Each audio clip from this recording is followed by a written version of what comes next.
they're all custom. So it's not like these are the models for the year, because every single one of these is going to be different to how they spec it out for the custom. But not intentional, but they're like, yeah, let me record this, might as well. And this is the song that he played, little riff, and they want to potentially use it in the video, and I think it's beautiful, kind of atmospheric piece.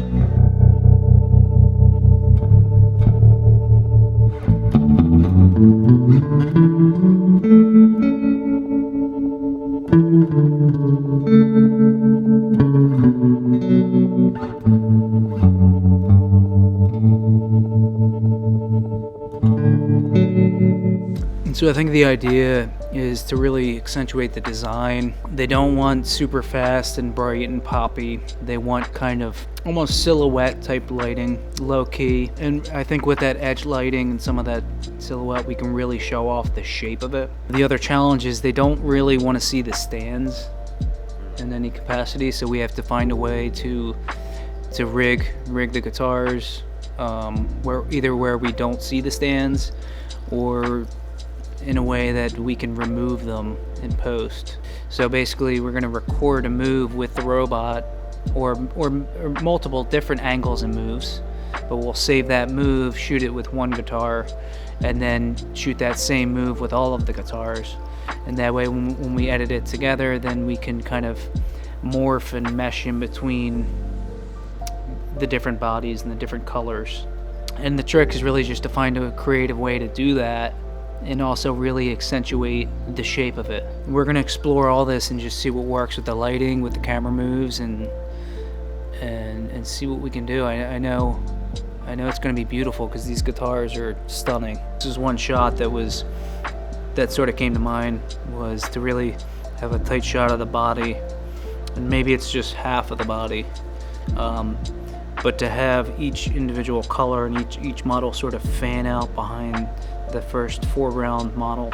That could either happen with a move, or these are spinning. And then I was thinking the key light maybe kind of ramping up from this being in silhouette to kind of revealing the colors as well. So the question really is, how do we do that? Do we line them up and then spin them and spin the camera, or do we do motion control where we just shoot one body and then we match it exactly with every single body, and then we have the freedom to move it? So we'll have to see. All right, so here's our setup here. We've got a lot going on, so let's check it out. Beautiful blue bass. It's kind of a moody look. And then what we're doing is, with the DMX, we have a sky panel up there. As the camera moves into the guitar, the light in the key kind of brightens up real smoothly. So here we have the guitar, and we have it mounted between two C-stands. We have the arms coming together. This is to mount a guitar on your wall, and it had a 1/4-20 screw. So I screwed that into a clamp, and it works perfectly. I have another C-stand head here with a rod, and that is so I can take this setup and I can turn it sideways. So when we're looking at the guitar, we can be looking at it forward, or we can turn it to the side, because a big part of this model is the design and the shape of the body. As you can see, the back of it is very curved, so we want to be able to turn that to the side and be able to kind of rotate around it. And we have a great hand-painted textured background. This is freaking beautiful. Just got it in. It's like a gray distressed kind of look. We have an octa here giving an edge. We have a strip light here giving it another edge. Down here we have a little Fresnel, and that's just giving a little pop, accent pop behind our product. Don't know if we're gonna use it, but we'll see.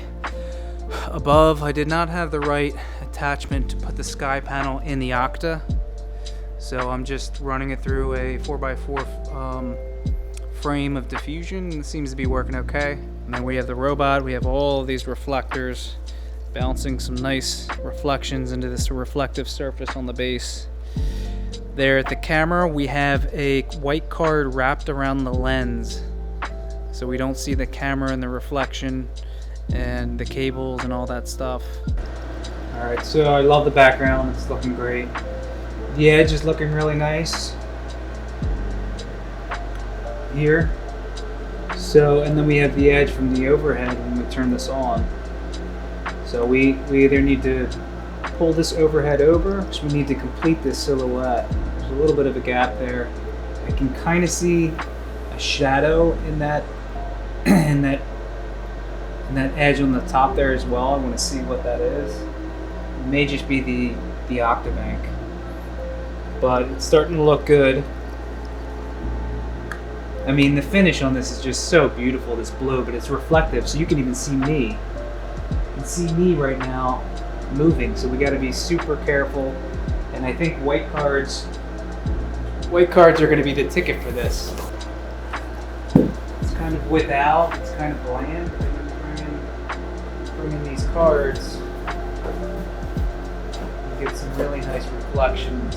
Just accentuates the curves. Now what I want to do to be able to have more control over the movement of this guitar is what I can do with the robot is I can rotate, you know, I can orbit sort of around it to a certain degree, right? But I can't rotate as far as I'd like. So what I think I'm gonna do is I'm gonna take these two C stands that are bracketed around the guitar there. I'm gonna bring them in, you know, so they're about 2 feet apart, maybe 3 feet apart. And then I'm gonna put those on a giant turntable. And then what that'll give me is the ability to rotate the guitar, not 360 degrees obviously because we have these stands there, so we can't spin all the way around because the stands will come in the frame, but we will be able to get another, I don't know, 45 to 60 degrees of rotation on the guitar, as well as the movement on the robot and the camera that rotating. So we will be able to do some more stuff like, you know, rotating halfway around and things like that. Here we're putting on our large surface onto our turntable. This is a 6-foot diameter circle that we screw into the turntable. Here we can see our guitar rig. 2 C stands holding the guitar are now on the turntable surface, so we can spin them in sync with our camera moving as well. Here Jesse and I are putting the turntable on a tabletop because we're going to be getting a probe shot of the guitar a little bit higher. Here we're putting on an acrylic disc on top. These acrylic plexi materials collect a ton of dust, so we're just wiping that down with some spray, testing and tweaking with the lighting here. All right, here's the guitar stand-in, just kind of lining up the shot. And here's the final move that we programmed with the robot, getting this nice probe shot. And here's the final video.